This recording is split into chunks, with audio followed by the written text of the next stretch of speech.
Money, money, money, money. Oh, good. I don't feel so old. I expected that wasn't going to come back at me. The toughest thing for me about deciding what story to tell is often remembering what stories I can tell. I worked in film and video for 30 years. I did a lot of commercials and documentaries and news and celebrity stuff, and I've seen a lot of shit. And a lot of my best stories are covered by what they call non-disclosure agreements, which means I can tell you the story, but then I have to pay a penalty. Now, some of those penalties are small, like I just have to give back the money that they gave me. Others are pretty significant, like prison or great big piles of money. For example, if I were to stand up here and tell you an unflattering story about Justin Bieber, or somebody in his family, one of his friends, anybody considered to be in a relationship with Justin Bieber, I would owe Mr. Bieber $5 million.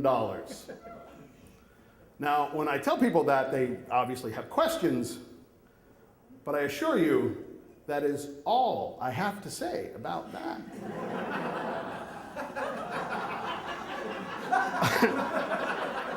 I have a weird relationship with money in that I've never really had a lot. When I've had it, I've spent it, and when I haven't had it, I've spent it.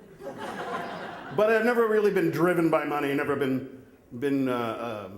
seduced by money, which makes it all the more ironic that I am now the operations director of a private wealth management company.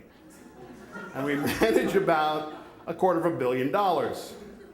So I care very, very, very much about money, other people's money, Monday through Friday, 9 to 5. Working in the world of stocks and bonds and funds, I have finally learned the secret to making a lot of money. And I thought I would come here tonight and share it with you, if you like. Yes. All right. The secret to making a lot of money is to first have a lot of money. That's it.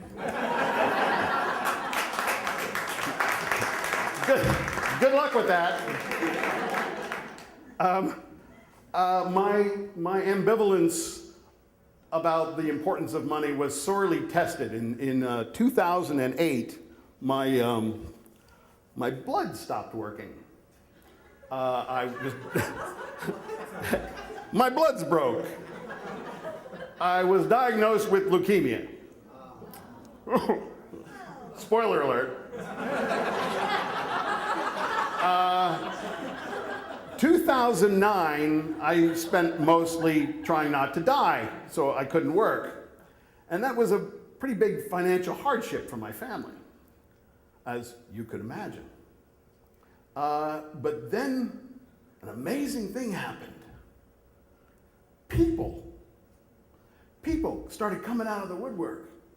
People from who I knew from work, people who I worked for, people who I knew from high school and college, people who knew my wife and were like my kids and my neighbors and my friends. They started coming out of the woodwork. People I didn't even know would come out of the woodwork and go, hey, here.